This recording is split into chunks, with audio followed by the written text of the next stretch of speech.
Hi, this is Jill Williamson, and this is part 5 of my series on formatting a manuscript for submission. Even though most editors and agents these days request partial or a full manuscript via email, there are still some who want a hard copy of it sent to their office. And if that's the case, it's very important that you have page numbers put on your document that also have your name and the title on every page in case that manuscript falls on the floor or gets separated somehow. They can put it all back together. Even if you're sending an electronic copy to someone, it's very important that you follow the rules and have the proper page numbers on your document. So that's what we're going to talk about now.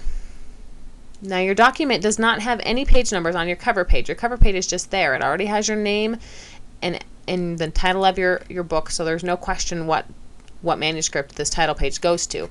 So the trick to making sure that this is not part of your manuscript is we're going to have to insert what's called a section break. Now, a section break is different than a page break because it separates your manuscript into two sections. So you could put a section break in the middle of your document, and you could have the page numbers go 1 to 10, and where you get to that middle section break, it would start over. Page numbers could go 1 to 10 again.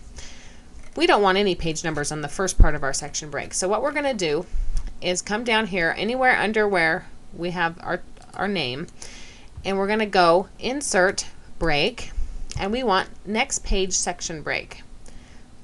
So that's what we select. We put it in there, and now it put a new page in. So I need to hit delete a little bit to bring my chapter page back up. And if I want to make sure I didn't mess up my paragraphs, I can click on that and count them. 1, 2, 3, 4, 5, 6. My chapter is still there. So see here, you can see what that looks like when you have the show paragraph mark on. It says section break next page. Once you have that, you're ready to do your page numbers. And if you want to, you can turn your paragraph marking back off. So to look at your page numbers, you need to view what's called the header and the footer. All that means is that there's a section up here where you can't see where things can be typed called the header, and down at the bottom of each page there's a section that you can't see called the footer.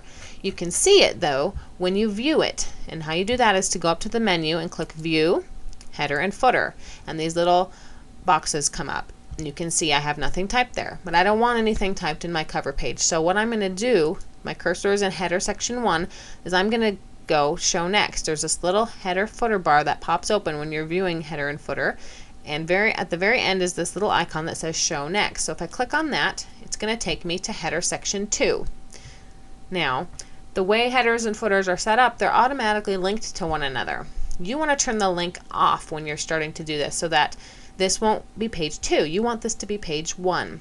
So what you do is on this little bar there's a link to previous button that's already selected. You want to unselect that.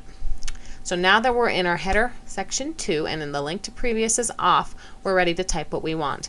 This is up to you. I like to type my name and novel title and page number all on the top header, but if you want to put your page numbers on the bottom, that's fine as long as you're consistent. So you always want to put your last name with a little hash mark, and I like to put a space. Then the title of your novel, this is called The Profile Match. And then you want to put your page number. I don't like to put my page number there. I like to put it over here. Now some people tab to get it over there, but that's not the best way. The best way is to use this little mark way over here in the top left hand corner. See, if I put my cursor on it, it says left tab. Click that. This is a center tab. Click it till it's pointing the other direction. Then you can add one. I've already got one up there. See it? My cursor's on the ruler at the top. What that means is if I click tab, this is going to the one I have there. Anything I type is going to come out to the other direction. It's going to justify things going the other way, and that's what I want my page number to do. So I click that tab. I want it as far over as I can get it, so it's at the 1.5 indentation, and then I'm going to put Insert Page Number, and I do that right down here on my menu. I insert page number, and it put a page number 2. If for some reason it's not putting the right page number, you can click on Format Page Number, and it lets you say start at whatever page you want. And I want to start at page 1 because this is technically my page 1, so I need to change that, and then it'll put page 1. Now if I scroll to my next page, you can see page 2 is showing up, page 3 is showing up, and that's all there is to it. You can close it and you'll be done.